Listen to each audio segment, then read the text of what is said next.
হিন্দু ধর্মে মৃতদেহ দাহ করার আগে মুখাগ্নি কেন করা হয়? জীবনের শেষ ক্রিয়াটি হল অন্ত্যেষ্টিক্রিয়া।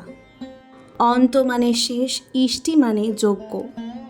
অন্ত্যেষ্টিক্রিয়া মানে শেষ যজ্ঞ। মৃত্যুর পর সব দেহ দিয়ে যে যজ্ঞ অনুষ্ঠান করা হয় তাই অন্ত্যেষ্টিক্রিয়া। হিন্দু ধর্মের মতবাদ হল যিনি দেহ রক্ষা করেছেন তিনি দেবলোক অর্থাৎ স্বর্গবাসী হয়েছেন।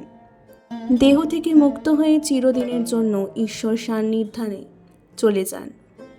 কিন্তু যে আত্মা এই দেহ থেকে চলে গিয়েছে, এই দেহে এতদিন বাস করার পর দেহটির প্রতি তার মোহ জন্মানো অসম্ভব নয়।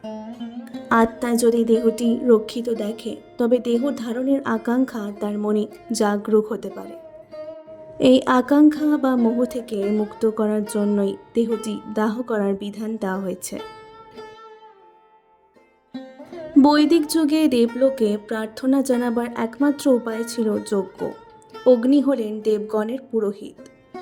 অগ্নিতে দেবতার নাম বলে কোনো কিছু আহুতি দিলে তা অগ্নিই দেবলোকে পৌঁছে দেবেন এ বিশ্বাস ছিল। দেহ থেকে আত্মা বের হয়ে মুখ দিয়ে শ্বাস প্রশ্বাসের সাথে সেই আত্মাকে অগ্নিতে সমর্পণের অনুষ্ঠান হল মুখাগ্নি। মুখাগ্নি করেই আত্মাকে দেবলোকে প্রেরণ করা হয় এবং তারপর সব দাহ করে পুনর্জন্মের আকাঙ্ক্ষা থেকে বিদেহী আত্মাকে মোহমুক্ত করা হয়।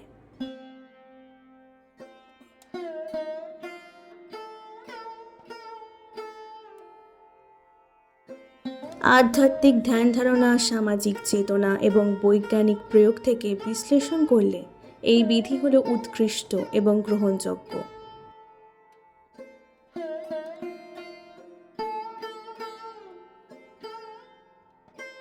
মুখ্য অগ্নি অর্থাৎ যিনি অগ্নিদেবের কথা বলা হয়েছে, একত্রে মুখাগ্নি হয়েছে। মুখাগ্নি বা অন্ত্যেষ্টি হল শেষ যজ্ঞ। যজ্ঞে আহুতি দানের সময় আহুতি দেওয়া দ্রব্যের প্রতি কোনো আকর্ষণ থাকলে সেই যজ্ঞের কোনো ফল হয় না। মৃত্যুর পর বিদেহী আত্মার তার শরীর ও ছেড়ে আসা জীবনের প্রতি মোহ খণ্ডনের জন্য কিছু বিশেষ রীতিনীতির ব্যবস্থা করা হয়। যেমন মুখাগ্নির পূর্বে একটি ফুটো করা মাটির পাত্র কাঁধে নিয়ে মন্ত্রোচ্চারণ করতে করতে চিতায় শায়িত মৃতদেহের পরিক্রমা করা হয়। শেষে মাটির পাত্রটি পেছনে আছড়ে ভেঙে ফেলা হয়। পাত্রের থেকে জল বেরিয়ে যাওয়াটা সময়ের প্রতীক, আর পাত্র জলশূন্য হয়ে যাওয়াটা মৃত্যুর। মৃত্যুর পর যে দেহের প্রতি আর কোনো মোহমায়া রাখা যায় না কিংবা দেহটি ধরে রাখার প্রচেষ্টার কোনো অর্থ হয় না, সেটা বোঝানোর জন্য পাত্রটি ভেঙে ফেলা হয়।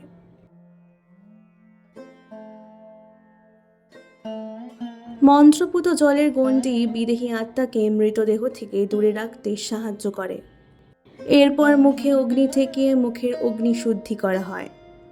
এর কারণ প্রাণবায়ু মুখের কোনো ছিদ্র দিয়েই নির্গত হয় এবং মুখের থেকেই সূক্ষ্ম কার্মিক বন্ধনে আবদ্ধ থাকে। আত্মা যদি পুনরায় মৃতদেহে প্রবেশ করতেও চায় তবে সেটা মুখেরই কোনো রন্ধ্র দিয়ে সম্ভব। তাই মুখের অগ্নিশুদ্ধির মধ্যে দিয়ে বিদেহী আত্মার সাথে তার ছেড়ে আসা শরীরের বন্ধন ছিন্ন করা হয়।